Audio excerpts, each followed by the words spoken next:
മക്കളെ, ഇന്ന് നമുക്ക് TV റിപ്പോർട്ട് തയ്യാറാക്കാം. നമസ്കാരം.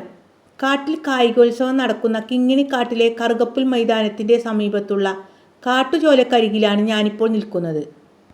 കായികോത്സവത്തിൻ്റെ ഭാഗമായുള്ള മുങ്ങാങ്കുഴി മത്സരമാണ് ഈ വേദിയിൽ അല്പസമയം മുമ്പ് അവസാനിച്ചത്.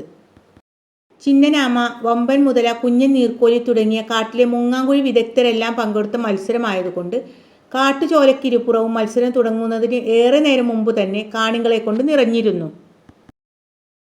മുങ്ങാങ്കുഴിയിൽ ലോകത്തെല്ലായിടത്തും ഒന്നാം സ്ഥാനക്കാരനാണെന്ന മുതലവർഗത്തിൻ്റെ അഹങ്കാരത്തിനേറ്റ അടിയായിരുന്നു ഇന്നു നടന്ന മത്സരം. മത്സരാദ്യത്തിൽ മുന്നേറിക്കൊണ്ടിരുന്ന വമ്പൻ മുതലയെ പെട്ടെന്നൊരു കുതിപ്പിൽ ചിന്നനാമയും കുഞ്ഞൻ നീർക്കോലിയും മറികടന്നതോടെ കാഴ്ചക്കാരുടെ ആരവങ്ങളാൽ അക്ഷരാർത്ഥത്തിൽ കാടാകെ കുലുങ്ങുക തന്നെയായിരുന്നു. കുഞ്ഞൻ നീർക്കോലിയും ചിന്നനാമയും തമ്മിൽ നടന്ന ഇഞ്ചോടിഞ്ച് പോരാട്ടത്തിൽ ചിന്നനാമ ഫോട്ടോ ഫിനിഷിങ്ങിൽ കുഞ്ഞൻ നീർക്കോലിയെ പരാജയപ്പെടുത്തി. ലോക ചാമ്പ്യനായ വമ്പൻ മുതലയ്ക്ക് 3ാം സ്ഥാനം കൊണ്ട് തൃപ്തിപ്പെടേണ്ടി വന്നു എന്നത് മൃഗകായിക ലോകത്തെ ആകെ ഞെട്ടിച്ചിരിക്കുകയാണ്. വനദർശൻ ചാനലിനു വേണ്ടി ക്യാമറാമാൻ ചെമ്മൻ പരുന്തിനൊപ്പം റിപ്പോർട്ടർ നീലൻ കാക്ക. മക്കളെ, മലയാളത്തിൽ 4 മാർക്കിന് വരാൻ സാധ്യതയുള്ളതാണ് കത്ത്, ഡയറി, പത്രവാർത്ത, TV റിപ്പോർട്ട്, കഥാരചന, പരിചയക്കുറിപ്പ്, ദൃക്സാക്ഷി വിവരണം. അതൊക്കെ മക്കൾ പോയി കണ്ട് നന്നായിട്ട് പഠിക്കുക കേട്ടോ.